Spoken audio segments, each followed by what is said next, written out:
कभी उसकी चादर उड़ती तो कभी चटाई, तो कभी बार बार मिट्टी माया की आंखों में आने लगती। हे भगवान, क्या मुसीबत है। मैं वैसे ही छत पर सोकर कम परेशान थी, जो अब आंधी भी चलने लग गई। जून जुलाई का महीना, ऐसे आंधी तो अक्सर आएगी। मेरा क्या होगा। ऐसे कुछ दिन गुजर जाते हैं, लेकिन माया को हर रात आंधी तेज हवा में छत पर सोना पड़ता। आज भी माया जैसे तैसे करके आंधी में सोने की कोशिश करती है कि तभी अब तेज आंधी के साथ साथ बारिश भी शुरू हो जाती है।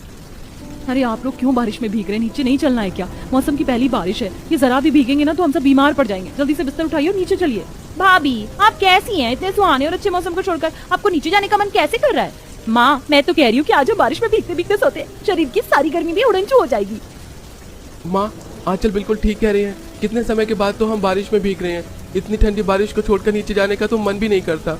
लगता है इन लोगों का मानसिक संतुलन हिला हुआ है। बारिश में भीगना तो सुना था, लेकिन बारिश में इस तरह सोता कौन है? खुद तो बीमार पड़ेंगे ही, मुझे भी बीमार करके ही छोड़ेंगे। अपने ससुराल वालों के चलते माया को भी अब बारिश में ही सोना पड़ता है। अगले दिन माया जब खुद को आईने में देखती है तो उसके शरीर पर छोटे छोटे लाल दाने निकल आई थी और साथ ही माया को अब हल्का हल्का बुखार भी महसूस होने लगा था। खुद तो बीमार हुए, साथ में मुझे भी बीमार कर दिया। इन लोगों का क्या है, पूरा दिन तो कमरे में ही बैठे रहेंगे, लेकिन घर के काम तो मुझे करने हैं ना। 5 मिनट के लिए क्या बैठ जाओ तो सर पर चढ़कर तांडव करने लगते हैं। बहू ये नहीं किया, बहू वो नहीं किया। अरे बहू हूँ, कोई रोबोट नहीं। इंसान रोबोट को भी थोड़ी देर के लिए आराम करने के लिए छोड़ता है, लेकिन ये लोग तो इतने गए गुजरे हैं कि पूछो मत। ना दिन में सुकून मिलता है, ना रात में चैन। दिन में घर के कामों से परेशान हो और रात में आंधी बारिश से। ऐसे कुछ दिन गुजर जाते हैं। माया सबके खाने के बाद प्लेट उठा रही होती है कि तभी वो अपनी सास और नंद को बात करते हुए सुनती है।